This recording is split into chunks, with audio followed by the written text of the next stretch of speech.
গতকাল ছিল মহাশিবরাত্রি। সেই উপলক্ষে বাড়ির সবার উপোস। কিন্তু যারা উপোস করে না তারা কি উপোস দিয়ে থাকবে? মোটেই না। সেই ভেবে বাড়ির রাঁধুনি রেঁধেছিল এই অসময়ের খিচুড়ি, তার সাথে হচ্ছে কুমড়ো ফুলের বড়া আর বেগুন ভাজা। আর সন্ধেবেলা ছিল একজনের বাড়িতে পাশেই নিমন্ত্রণ। তাদের বাড়িতে এই যে বড় করে শিব পুজো হয়। বাড়ির এরকম পুজো দেখতে আমার বেশ ভালো লাগে। চলো কি কি খেলাম এবার সেটা তোমাদের চট করে একটু দেখিয়ে দিই। প্রথমে তো কফি স্টল থেকে একটু কফি নিয়ে নিলাম। এই কফিগুলো যদিও একদম বাজে খেতে লাগে আমার, তবুও জাস্ট মুখ রক্ষার খাতিরে একটু খাওয়া।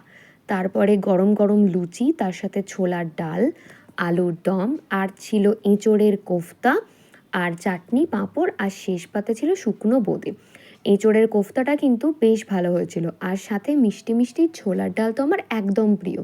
তোমরা কে কে উপোস করলে আর কার জন্যেই বা করলে কমেন্টে অবশ্যই জানিও। আজকের মতো ভ্লগ এখানেই। আর সাবস্ক্রাইবটা প্লিজ করে নিও।